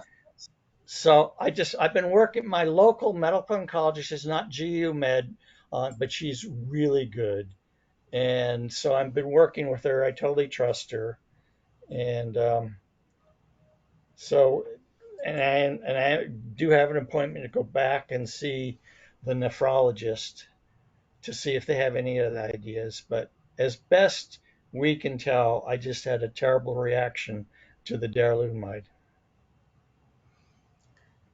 It can happen. Well, we're not medical professionals here at all, as you know, but it is really weird. That's the only thing we can say. And we've seen lots of guys on darolutamide, and we've seen some side effects from the darolutamide. Peter had side effects, but that turned out it was because he was on a proton pump inhibitor. But it is just really, really weird. And if I was a gambling man, I would bet that it wasn't the Darrow, that it was something else, and that whatever it is through your system at this point in time. Just doesn't My make sense. Did you make my did you report it? Did you make an adverse? I did. I Thank you. reported it there, Thank you. and Thank you. Thank I've you. got a I'll follow long. up. I have an appointment with Dr. Barno, which I set up a month ago, but that's not till the end of this month. So if I can't talk to her sooner, we'll see what she says then. Okay. So I will drop a note to Dr. Pujo, who's at Bayer, because Okay. she's the one actually who insisted that we include um, the adverse effects language on our website and in our letters and everywhere else we have it plastered. It's all because of Bayer. And I will make sure she follows up on this with her group. It's just too weird, Mark. It's just weird. I'm not saying it isn't. It's just weird. Well, I agree. I always thought that it was something other than the darolutamide, but nobody else has any ideas what else it could be. Well, it could be some sort of recurrence of a kidney infection because you have a history of that and you've got tubes in there right now, right? No, the tube's gone. I'm total. I got my first shower a couple days ago in 6 months. I Okay, didn't have to. so when did they take the tubes out? It's been a couple weeks. When did they Um, take the tubes out relative to when you started darolutamide? um, It was about 2 weeks after I started the darolutamide. They took the tubes out. Yes. And what I'm guessing is that when they took the tubes out, you got some sort of renal infection as a result of them taking the tubes out. That's what I'm guessing. Well, except I was having some really bad symptoms before they took the tubes out. Okay, I give up. Okay. So my experience with proton pump inhibitors was with Orgovyx, not darolutamide. When I Oh, had a right. reaction. Sorry, you're right. So, Yeah. yeah. So, but my darolutamide, Len and I talked about that. I cut my dose in half because I was having problems with it. And then when the bottom fell out and I was really getting weird symptoms and losing my balance and stuff, and I stopped it, I recovered fast. So, but again, I had a great experience with it for over almost 3 years, and then all of a sudden the bottom fell out. So again, these are powerful drugs. We all react differently, and over time things change. Who knows? We can't speculate. We don't know, and even our doctors are not experts It at took this. me about 5 days after stopping it, but I just was getting better day by day, and Right. I'm so much better now. The only thing is I have to go back on Xtandi, so I'm not looking forward to that. But Understood. today I Well, feel great. thanks very much, Mark. And Mark, I think I asked you last time we talked about this. You're not taking rosuvastatin, right? No. Okay. Yeah, Just a Mark. heads up to anyone who might be taking darolutamide. If you take rosuvastatin, the interaction between the two will cause the levels of rosuvastatin to be 5 times higher than normal, Yeah. than the I'm dose not would on any indicate. statin. Yeah. And the abiraterone's out of the question, Mark? That's the Zytiga? Yeah, I mean, as a way of avoiding the Enza, if that. No, but I started on Zytiga a long time ago, and Oh, I didn't last 2 weeks on that. We switched to so enzalutamide. that's out of the question. I just Right. wanted to make sure. Okay, thanks. Okay. Herb, tell us what's going on. Well, just a quick update. On the 9th of this month, I had my quarterly blood draw, and my PSA the last 2 quarters prior to this was 0.03 on darolutamide, just darolutamide. And the one on May 9th went up to 0.04, which I know is not all that significant. But coincidentally, in April, I had my annual physical, got a PSA from a different lab, which was also 0.04. So I don't know whether, I may have plateaued out at 0.03 and it may be, may be slowly creeping up. So I've got a question associated with it, taking a forward-looking pessimistic view that it may keep creeping up, and I may go back on, an LHRH or what's the other one, GRLH or something like that, Orgovyx, and I've been on Lupron, not so much fun, but I was wondering if anybody's been on Lupron and then switched to Orgovyx and had what was their experience? Was it much better as far as hot flashes and things on the Orgovyx versus the Lupron? You're going to probably get a whole range of answers on that one. Does anybody want to speak up to that one? Well, you made that switch, didn't you, Peter? I did, but I had a reaction to the Orgovyx. I only made it for a month and a half or so, and then the bottom fell out on that one. Yeah. So What sort of problems did you have with the Orgovyx? well, I had a reaction to what Rick was just mentioning. I was taking a proton pump inhibitor, and I just started breaking out into rashes, and I was in rough shape. I had to get off of it fast, but unfortunately, Dr. Schultz recognized it right away and got me and told me get off. Well, that's interesting because I take a proton pump inhibitor. Oh Well, then be no. careful with Orgovyx. Oh, Make sure you're monitoring it carefully. Herb, I've never been on Lupron. I've been on Orgovyx, but I was on darolutamide by itself for several months before I started the Orgovyx, uh-huh. and the darolutamide by itself is so smooth and easy. Once I added the Orgovyx, it was like the bottom fell out. It was a totally different experience. I mean, such phenomenal fatigue and night hot flashes and just not a good feeling. I mean, a horrible feeling, and sarcopenia and all the other bad things happen. Darolutamide by itself is really a treat, and I'm hoping maybe at some point when I reach my 2-year mark, I could try. He said I can try darolutamide alone. I Yeah, switched from Lupron to darolutamide about a month and a half ago. I had a really major problem with hot flashes on Lupron, and I've had not to darolutamide to Orgovyx, and I've had not a I have no hot flashes with Orgovyx anymore. I took my fan off my table. I took the I put away my wave device. I have just no hot flashes. So that's just me, but yeah, that may happen. yeah. I had really bad hot flashes with Lupron, and I've been off of it for about a year. I still have some mild hot flashes, so I don't know if that's the darolutamide itself or what, but they're milder, but they're still there. Well, you've got a long way to go. If you're at Yeah, 0.04, yeah, it's just, you've got, I wouldn't yeah, sweat yeah. that. It's not something I'm worried about next month. No, good, good. Ride it as long as you can. Yeah. Yeah. Okay, thanks. Um, Peter Monaco, you've got something you want to talk I have my hand raised, Peter. about. Oh, okay. Um, Go ahead. I really wanted to reiterate what Peter got to right at the end there, because you sounded a little anxious about the 0.03 and the 0.04, and it was different.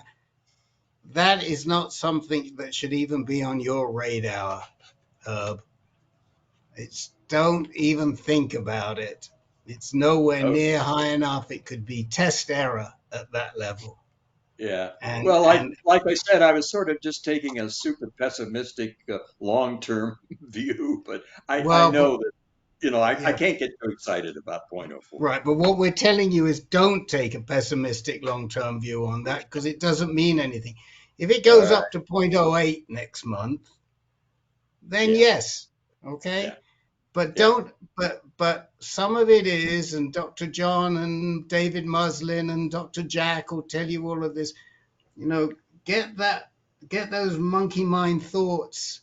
Do your best to suppress those monkey mind thoughts, because they do more Okay. harm than good. Yeah. Will do. Okay, very good. Peter M., go ahead. Hi. Yeah, hi. So I am transitioning from Abbey and ADT to Nubeqa only, and it's been 12 days since I made the change, and so far so good. I haven't, due to another condition, an inflamed sacroiliac, I am on a therapeutic dose of prednisone until tomorrow. So I never got a chance to wean myself off the prednisone. This all happened kind of simultaneously. So any words of wisdom? Like, I'm on a step down program of prednisone. I started with 15 milligrams a day for 3 days, 10 milligrams for 3 more days, and 5 milligrams for 3 more days. And tomorrow is the last day. So we were talking about weaning ourselves off of a 5 milligram dosage with Abby. This is completely different. I guess I could just speak to my pain management doctor, who I see on Thursday, to see what he thinks I should do coming off the prednisone for anti-inflammation purposes. Yeah, if it was me, and it's been me in numerous times, I've had trouble once in a while. I mean, don't be too quick to get off of it. So you're on 2 or 3 milligrams now. I went from 15 milligrams for the 3 days. Then I went to 10 milligrams for 3 days. and now 5 milligrams for 3 days. And tomorrow is the last day. And I see my doctor on Thursday. By the way, the prednisone helped a little bit initially on the higher dose in terms of the inflammation I've got going on, but it really isn't helping. So was it really worth it? I'll talk to him about whether it's, I mean, it's probably, I mean, I know I took my time. I learned my lesson and weaned off slowly. I mean, I cut that 5.5 to 2.5, and I did 2.5 for 5 days. So, I mean, it's not the worst thing in the world to go slowly on that. But if you're anxious to get off, talk to your doctor about it and see what they say. Yeah, I'm probably going to do something like that. Go to 2.5 milligrams for the next 5 days, and just taper off that way.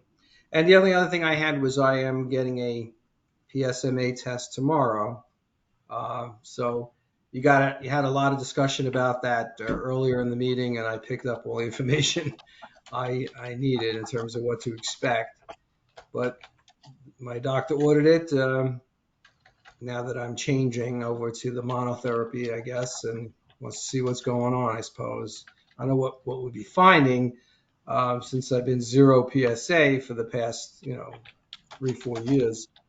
But it sounds like the PSMA is a different type of study. So, well, good luck with that. Anybody else have any comments? Peter, you said you're getting a PSMA scan? Yes, I am. Yes. With a zero PSA. Why are they doing that? I think Rick suggested I get it, and I mentioned it to Dr. Patel, and he said, okay. So I'm going. Make sure your insurance will cover it. Because when Dr. O and I discussed whether or not I should have a PSMA test, because I haven't had one in many years. Oh, that's not true. It wasn't many years. But anyway, he said, I'm not sure. I was at 0.02, and he said, I'm not sure insurance would cover it. Yeah, that's a good point. I've been at less than 0.02 for the last 3 years with Dr. Patel on the ABI and the ADT. So I'm transitioning to the monotherapy approach, and I suppose I could. My test isn't until 3:00 tomorrow. I probably should call them up in the morning and make sure that I'm covered. Yes, good idea. Yeah. Yeah, that would be that'd probably be a pretty big bill, I would imagine. I think it's about 6,000. What is the indication for the? What is your indication for the PSMA scan again, Peter? That was going to be my question. I said, I was going to ask the group, what should I expect going in with no PSA, really, the last 3 years? And don't expect much. Why are you doing it? Why are you doing it? Can you explain it to me? Yeah, I thought it was the proper thing to do at this juncture as I'm changing my my treatment plan from a dual medication to a monotherapy. And I don't know if it was appropriate to do a benchmark at this point in time. I don't know. But if you think it's not worth the time, I certainly could, wouldn't mind not going. I just don't understand why. I want to learn from whatever someone told you why it's indicated to do at this point. I mean, because generally with an undetectable PSA, I think everybody would agree you wouldn't expect to see anything on a PSMA.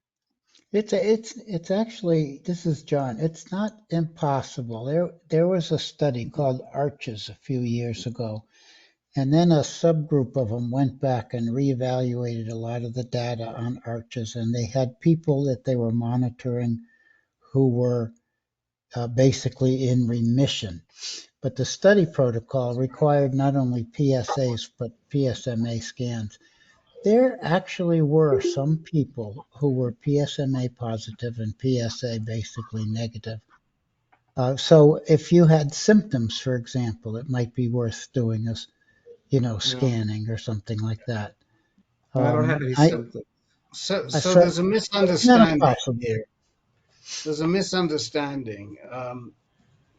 If we're looking to see if your disease has recurred from the outset, and we've never seen that you're metastatic, it's unlikely you're going to see anything if your PSA is very, very low. And people extend that to the fact that if you are metastatic and your PSA is going to be very low, you still don't see anything. What Dr. John is saying and what the study said and what we say is not necessarily so, because if you have metastases in your body, even if they're relatively dormant, they're still there and they still make PSMA, and you will know if they're still there. So, Stan S., who was saying, well, you won't see anything very low. And we can have men who they can have their PSA artificially depressed with ADT and lots of metastases. They're going to show up on a PSMA scan because it's the metastases that are creating the PSMA. And the reason you don't have PSA is because you've been on therapy, which is the situation that Peter's on. Now, we also know, according to the NCCN guidelines, you're supposed to be scanned every few years. I forget what it is, whether it's every year or every 2 years. I can't remember. I'd have to look at the thing. So if you haven't had any scanning for a while, it's not a bad idea to get a scan.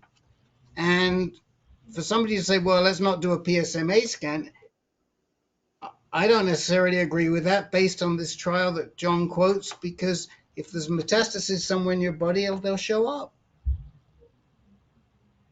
But we got to distinguish between looking for metastases when we've never seen them before and you have a low PSA versus checking on metastases when you've been on treatment and you could still have metastatic prostate cancer in your body. Well, I do have some bone mets, which is were detected about 3 years ago after an Axeman scan, and that's when I went on the Abbey and the ADT, and everything went well since then in terms of my PSA going down to undetectable. But maybe since I have a few existing metastases in bone mets, you think it's worth looking at it through the PSMA point Heck, of view? if insurance is going to pay for it, why the heck not? Because it's not a harmful Right, test. right. All right. And the other thing is, you had metastases, Peter. Yes. You Yes. had metastases. You don't have metastases. We don't know if you got them right now or not. That's what we want to check. Because maybe we'll find you don't, and then you can say, I don't have metastases, right? That'd be nice to say. But Yeah. there you go. Yeah. And the That's other what I'm thing you could driving at. do, the other thing you can do, which I did, is have them do a head-on comparison with your last PSMA test. It was an Asman's. See if there's a It was an decrease. Asman. See if there's even if it was Axeman, see if there's a decrease. See if there's a change in what Yeah. shows up. That's valuable information too. Okay. Here's some information from artificial intelligence. It is important to note that even with very low PSA levels, PSMA PET scan could potentially still be positive if there are prostate cancer cells present that express PSMA. That can happen in rare cases where the cancer cells are not producing much PSA but are still expressing PSMA. Well, thank you for that, Stan. But that's exactly what I said. So who do we trust? The artificial intelligence or the information we get on here? That's exactly what I said. All right. And not only that, it's what Dr. John said, and Dr. John cited the trial. I was just affirming you. Thank you very much. Plus, Rick and I could be robots for all you know. That's right. Yeah. We could be robots. Okay, Peter. All right, Let us well, I'm know gonna go. Let us know what the results are. I'm gonna check Okay. in the morning if I can to see if it's covered. I'll call them first thing in the morning because it's not until 3 o'clock the test. But thank you for listening. Usually those places call you and let you know that there's trouble. Usually they wouldn't go ahead if they didn't think that you Right, were right. covering. Normally they do. Yeah, you're right. Yeah. Okay. Well, thanks everyone. Okay, great. Peter, Eric. I want to Okay. just ask Herb Courtney a question. Herb, you were talking about going on Orgovyx instead of Lupron, correct? Well, yeah, you know, it's a what if. Yeah. Okay.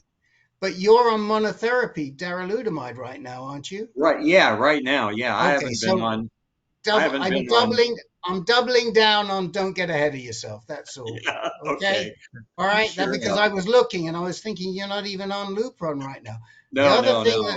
The other thing I wanted to say for the record, because these calls are recorded, I just want to come back to Matt M and Matt, Yeah, I'm here. the statement that Jeff made about BRCA, I just want to water that down a little bit because he applied it to you and it may not be your case. What we know is that BRCA appears in about 1 in 40 people who have Ashkenazi blood, but it also appears in a lot of other places. So not having Ashkenazi blood takes out one factor, but there are many other factors that can cause BRCA mutations. And if you have a history of cancer, and certainly the melanoma and the PSMA go together, that's why we're advising you to be diligent. But I don't want people to think that if they don't have Ashkenazi blood, they can't get BRCA, because that's not the case. No, that's good clarification. Thank you. And like I said, I just did that genetic promise test, and the box where it asked me if I had that ancestry, I clicked the box, I don't know. So. Oh, okay. Could be those Irish Jews, right? Who knows? I have some of those in my family, by the way. Seriously. Yeah, I'm Scotch Irish, but nobody's done any testing or anything, so who knows? Eric, we're up to you. Okay. Yeah, just a quick update. So, I had an appointment with my Dr. Kathy Marshall out of John Hopkins, and it looks like I'll be taking some form of Lupron. I'm trying to fight with my insurance company and going through a couple of programs, assistant programs, and decisions haven't been made yet.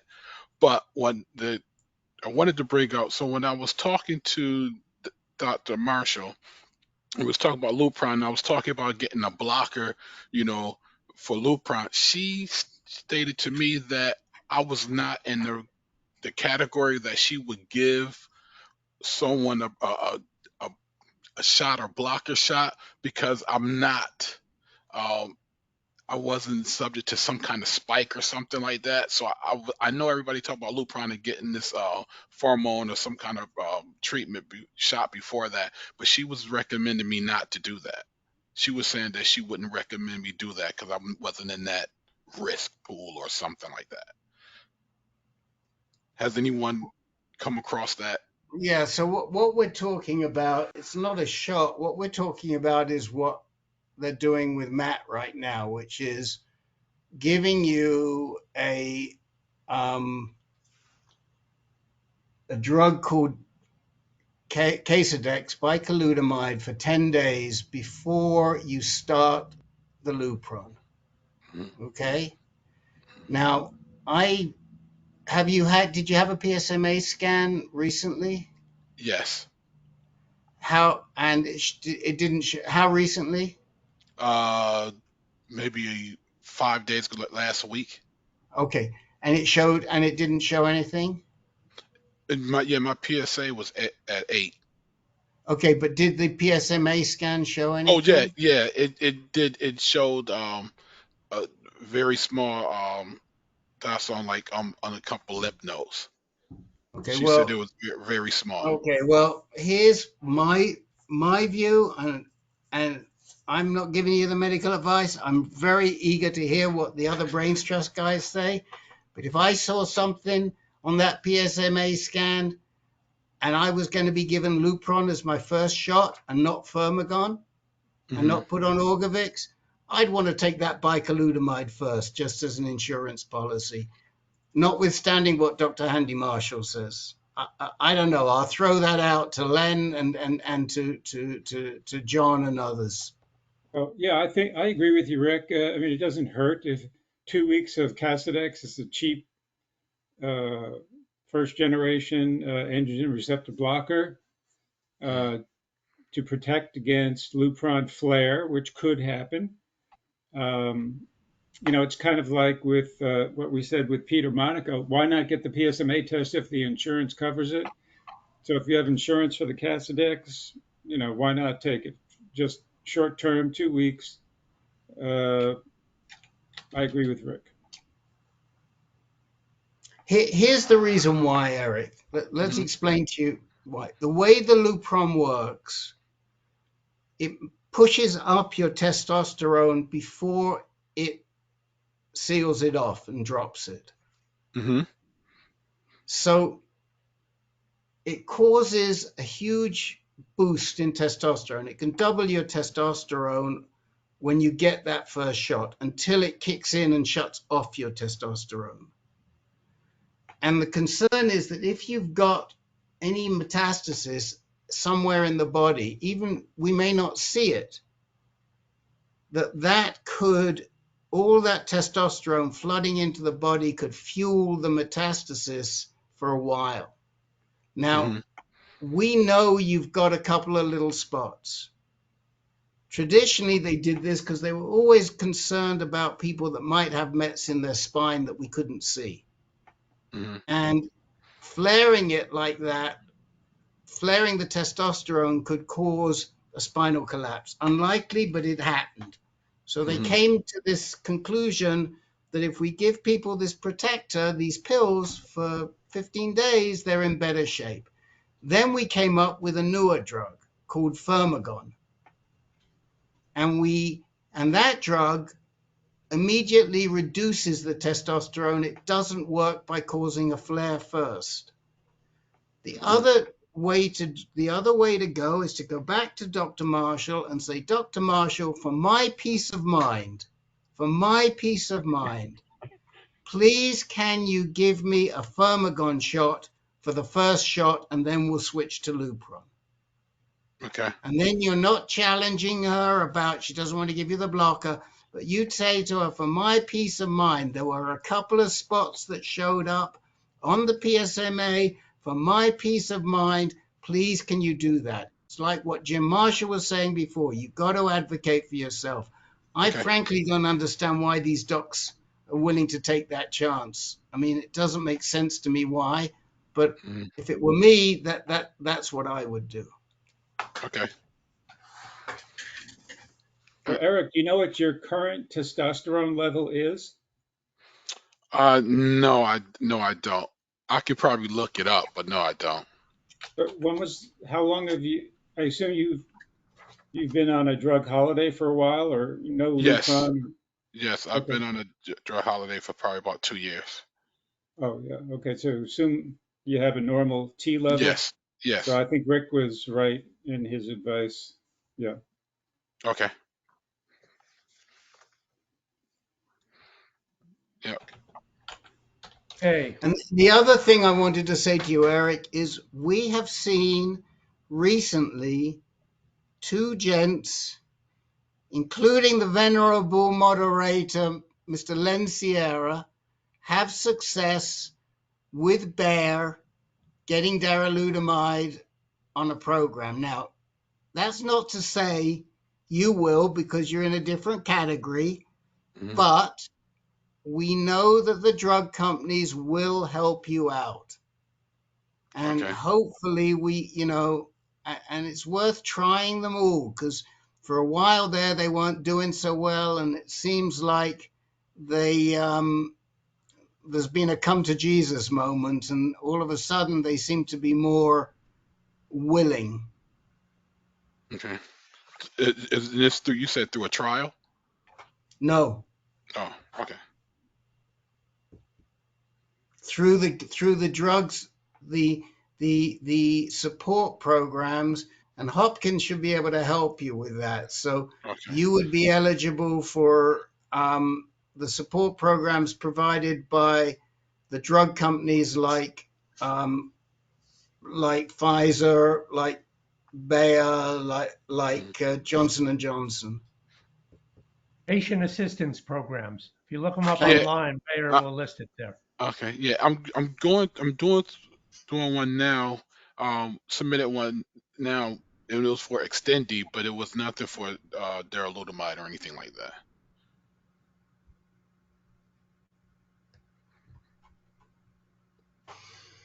Okay. Good luck with that. Okay. Julian.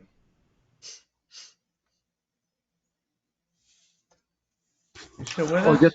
just a quick update. I saw Dr. E a few weeks back. Everything is looking pretty good. My regular PSA is 0, but my ultra PSA is 0.014, so I'm not paying attention to it. And she said not to pay attention to it. But what she did recommend for me is taking collagen, so I started taking that, and my bones feel better.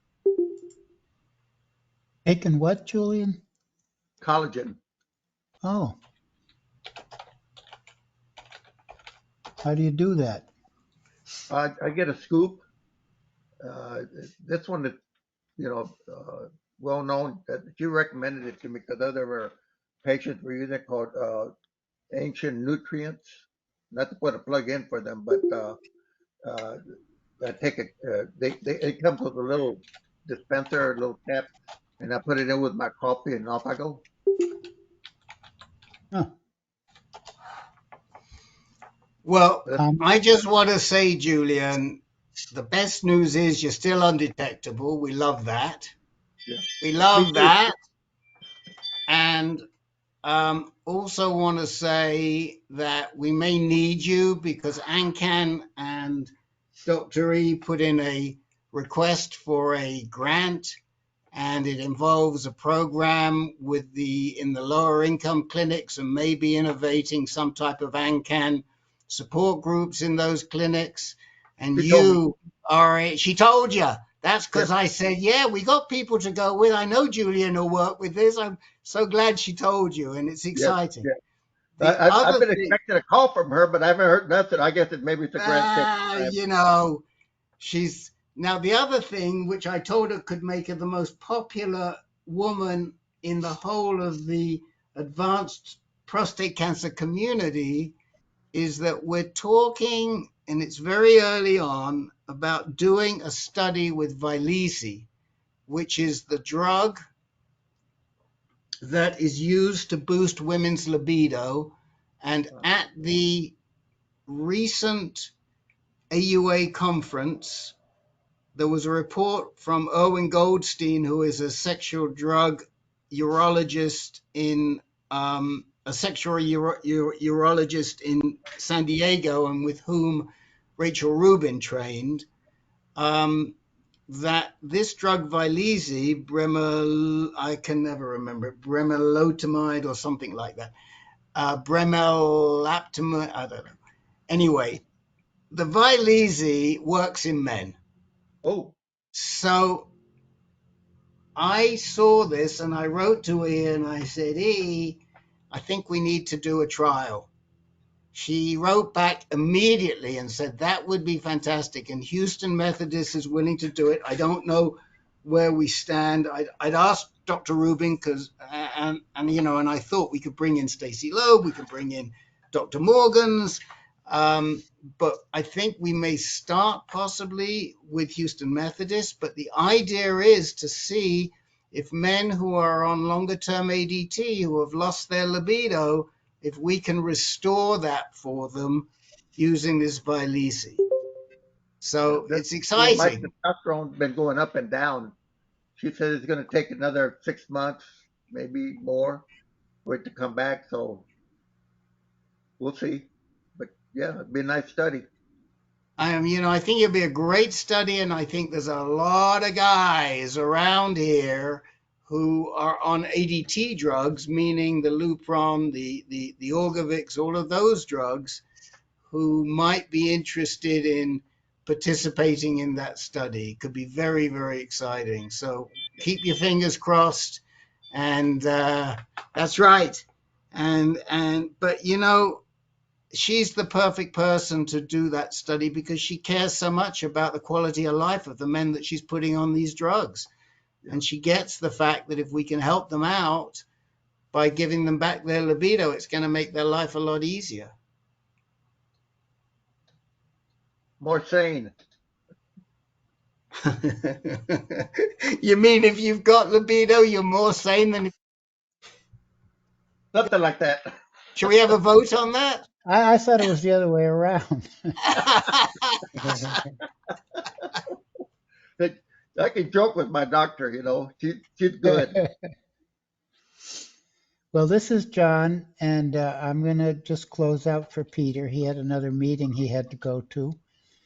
So I want to thank everybody for coming and appreciate all the great information that we've shared together. And we'll see everybody at the next group. We Thank will. you. Good night. Thank you. We will. Thank you. Okay. Good night.